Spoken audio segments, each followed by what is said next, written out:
பரோட்டாக்கு best combination ஒரு empty சால்னா எப்படி பண்ணுறதுன்னு பார்த்துடலாமா? அதுக்கு முதல்ல குக்கரில் 4 ஸ்பூன் எண்ணெய், பட்டை, கிராம்பு, ஏலக்காய், பிரிஞ்சி இலை, ஒரு பெரிய வெங்காயம் நீலவாக்கில் கட் பண்ணி சேர்த்துருக்கேன். வெங்காயம் நல்லா வதங்கினதுக்கப்புறமா 1.5 ஸ்பூன் இஞ்சி பூண்டு பேஸ்ட், இஞ்சி பூண்டோட பச்சை வாசனை போனதுக்கப்புறமா 2 தக்காளி ஆட் பண்ணிக்கலாம். தக்காளி நல்லா மசிஞ்சதுக்கப்புறமா மசாலா ஐட்டம் சேர்த்துக்கலாம். தேவையான அளவு உப்பு, 1/2 ஸ்பூன் மஞ்சள் தூள், 1 ஸ்பூன் காஷ்மீரி மிளகாய் தூள், 1.5 ஸ்பூன் குழம்பு மிளகாய் தூள் சேர்த்துட்டு கொஞ்சமாக தண்ணி சேர்த்து மசாலாவோட பச்சை வாசனை போகிற அளவுக்கு நல்லா கொதிச்சு வரட்டும். இப்போ நம்ம ஒரு பேஸ்ட் ரெடி பண்ணிக்கலாம். 5 ஸ்பூன் தேங்காய் துருவல், 1 ஸ்பூன் கசகசா, 10 முந்திரி, 1 ஸ்பூன் சோம்பு இதை மிக்ஸி ஜாரில் சேர்த்து ஃபைன் பேஸ்ட்டாக அரைச்சிக்கோங்க. மசாலாவோட பச்சை வாசனை போனதுக்கப்புறமா நம்ம அரைச்சி வச்சுருக்கிற பேஸ்ட் இதில் சேர்த்துடலாம்.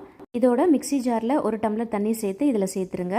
இதோட கொஞ்சமாக புதினா இலையும் கருவேப்பிலையும் சேர்த்து எல்லாத்தையும் நல்லா கலந்து விட்டுட்டு மூடி வச்சு ஒரு 3 விசில் விட்டு இறக்கணும். அப்படின்னா நம்மளுடைய எம்டி சால்லாம் சூப்பராக ரெடி ஆகிடுங்க. கண்டிப்பாக ட்ரை பண்ணி பாருங்கள்.